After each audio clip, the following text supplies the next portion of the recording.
The decision that changed everything. It wasn't announced as a turning point. There were no crowds, no alarms, no sense that history was being redirected. Yet in a quiet moment of calculation, a single decision set forces in motion that would reshape American finance for generations. To understand why this decision still matters today, we have to return to a period when uncertainty felt intolerable. The system had survived shocks before, but each one left deeper scars. Confidence recovered, but trust never fully did. Leaders faced mounting pressure to act, not because collapse was happening, but because the memory of it still lingered. The choice they confronted was deceptively simple: preserve flexibility and accept instability, or impose structure and reduce surprise. One path favored freedom and adaptation. The other promised control and predictability. Both carried risk, but only one offered immediate reassurance. Behind closed doors, urgency dominated the discussion. Markets were fragile. Public patience was thin. Another crisis, even a small one, could reignite fear. The temptation to act decisively, to lock in stability rather than wait for uncertainty to pass, grew stronger by the day. The decision was framed as protection, a safeguard against chaos, a necessary intervention to prevent panic from returning. And in that framing, it felt responsible, even inevitable. Few questioned what might be traded away in exchange for calm. The early impact seemed positive. Volatility eased. Confidence steadied. The system responded exactly as intended. What had been unpredictable became manageable. What had been fragile felt reinforced. But beneath that success, something subtle shifted. Authority concentrated. Expectations changed. The system began to rely on intervention rather than adjustment. Stability no longer emerged organically. It was enforced. The reveal was still distant, barely visible. At the time, the decision looked like a solution, not a compromise. A fix, not a foundation. No one could yet see how much weight that single choice would carry into the future. Because once a system learns it can be stabilized from above, it starts to forget how to stabilize itself. The consequences of the decision unfolded gradually, almost politely. There was no immediate backlash, no dramatic shift that forced reconsideration. Instead, the system adapted around the new structure, reshaping behavior in ways that felt natural at the time. Institutions recalibrated their expectations. Intervention was no longer extraordinary. It became a possibility to factor in. Risk was still present, but it now carried an assumption that if instability grew severe enough, action would follow. This belief did not eliminate caution. It changed its timing. Markets internalized the signal quickly. Volatility was treated as temporary. Disruptions were framed as manageable. The presence of an unseen backstop altered reactions long before it was ever tested again. Confidence no longer depended solely on fundamentals. It depended on anticipation. This anticipation shaped incentives. Participants learned that moving in line with the system's expectations felt safer than challenging them. Alignment became a strategy. Innovation slowed where it threatened predictability. Stability was rewarded not just as an outcome, but as behavior. The decision also shifted responsibility. Risk was no longer borne entirely by those who took it. It was shared, diffused, and partially absorbed by the structure itself. No single actor felt fully exposed, and that diffusion softened accountability. The reveal began to sharpen. Stability was no longer simply a condition. It was a promise. And promises change behavior more powerfully than rules.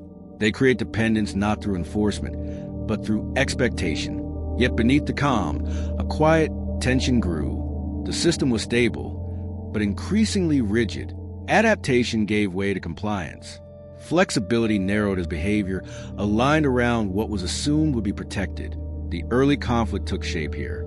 A decision meant to prevent panic was slowly shaping a system less capable of responding without guidance. Stability was being preserved, but at the cost of autonomy. At the time, few noticed, because the system was working. And when systems appear to work, questions tend to fade. The deeper conflict emerged only when conditions began to change. Not dramatically, but enough to test whether the system could still adjust on its own. Small disruptions appeared. Unfamiliar pressures surfaced. And instead of adapting organically, The system hesitated, waiting. Institutions delayed decisions, watching for signals from above. Markets reacted not to events themselves, but to speculation about response. Each movement was filtered to the same question: would intervention arrive, and if so, how soon? The system had not lost intelligence. It had shifted its focus. This dependency altered risk in subtle ways. Participants became less sensitive to early warning signs. Why respond early when a stronger response might come later? Why absorb pain now if relief might arrive soon? Caution did not disappear. It migrated forward in time. The structure reinforced this behavior. Rules and mechanisms designed to stabilize outcomes activated only at certain thresholds. Below those levels, uncertainty lingered.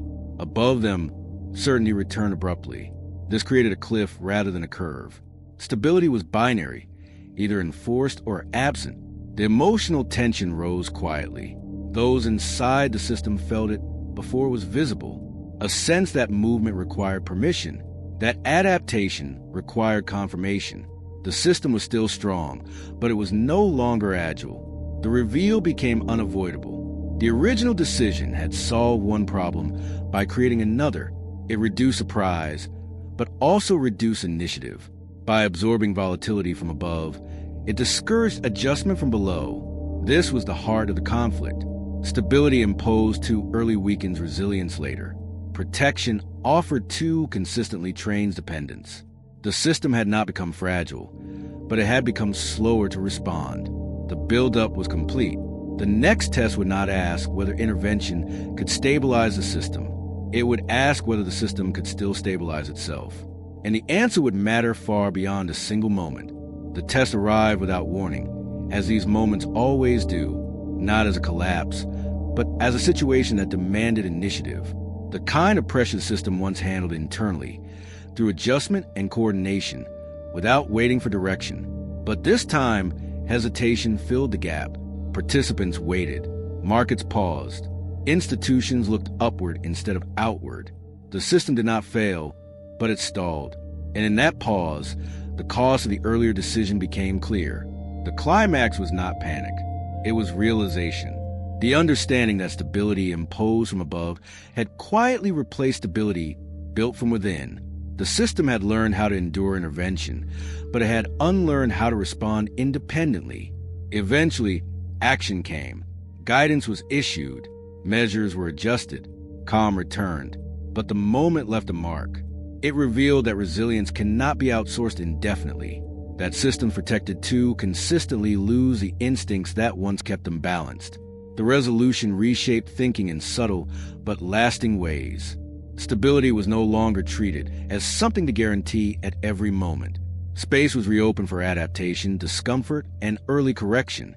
The goal shifted from preventing all volatility to allowing manageable volatility to do its work. What endured was a sobering insight. The decision that changed everything was not wrong. It was incomplete. It solved the immediate problem, but altered behavior in ways that took years to understand. True stability is not enforced. It is practiced. It comes from systems that can absorb pressure, adjust internally, and recover without waiting for rescue. And every time we forget that lesson, the system remembers it for us. Subscribe to join the journey. The